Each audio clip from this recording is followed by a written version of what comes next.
Eh bien, vous le disiez, Jean-Claude Sauvon, les chemins ruraux, une initiative locale prise au Malzieuville, les bénévoles du Code Vert en ont donc profité pour réouvrir un chemin fermé depuis près de 30 ans.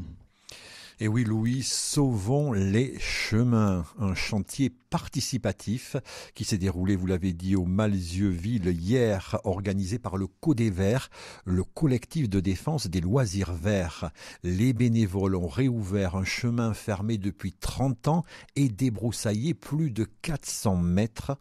Quel est donc l'intérêt de cette opération? Les explications avec Charles Péot, c'est le directeur du collectif. Eh bien, en fait, ces chemins, bien que la nature ait repris ses droits, ça reste des voies de circulation.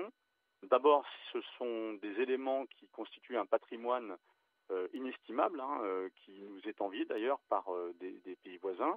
Et puis, sans chemin, on ne peut pas randonner.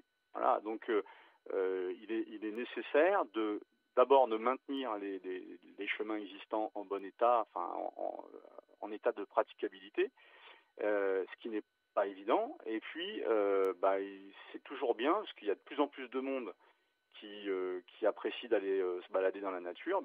Il est nécessaire aujourd'hui de restaurer des chemins qui ont plus ou moins disparu.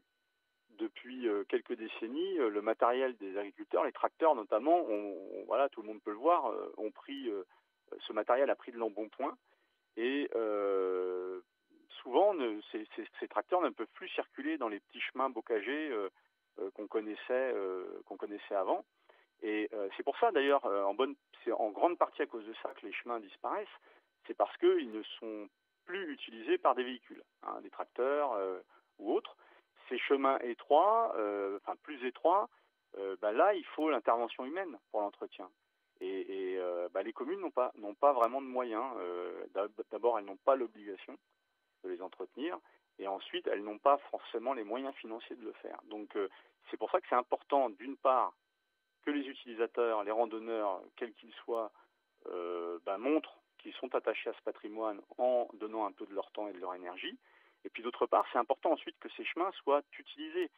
Et quand je dis utilisés, c'est par tout le monde, c'est pas seulement par les marcheurs ou les vététistes, parce que sinon le chemin va se faire boucher très vite.